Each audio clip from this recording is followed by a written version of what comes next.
ఖచ్చితంగా మాట్లాడు. ఈ సమస్యలు ఖచ్చితంగా నెరవేరి తీరుతాయి, దాంట్లో డౌటే లేదు. ఎందుకంటే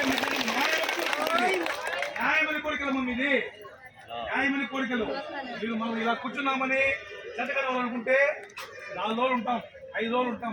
ఏ రోజు మన కడుపు పండిన రోజు వాళ్ళకి తెలుస్తుంది. ఆ రోజు అదే అమ్మమ్మ మీ ఓపిక. ఎందుకంటే ఇది లైఫ్, లేదంటే జీవితం అంతా బానిసలే, జీవితం అంతా బానిసలే. గుర్తుపెట్టుకోండి, బానిస బతుకు కావాలా, గౌరవమైన బతుకు కావాలా, గౌరవం కావాలా. వెంకటేశ్వర పేరు పనిచేస్తాను మనం గౌరవం కాదు, మీకు గౌరవం కావాలా.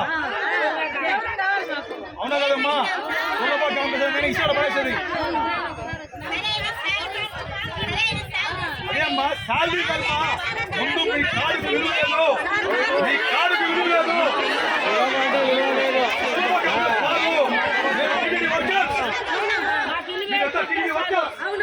సులభ అంటే విలువ లేదు.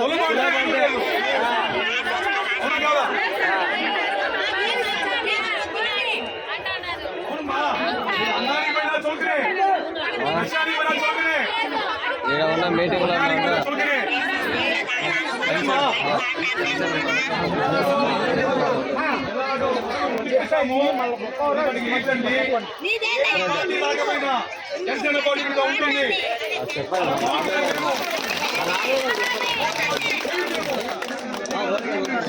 ఒకరి తర్వాత ఒకటి చెప్పండి. అవసరం చూస్తాం మేము.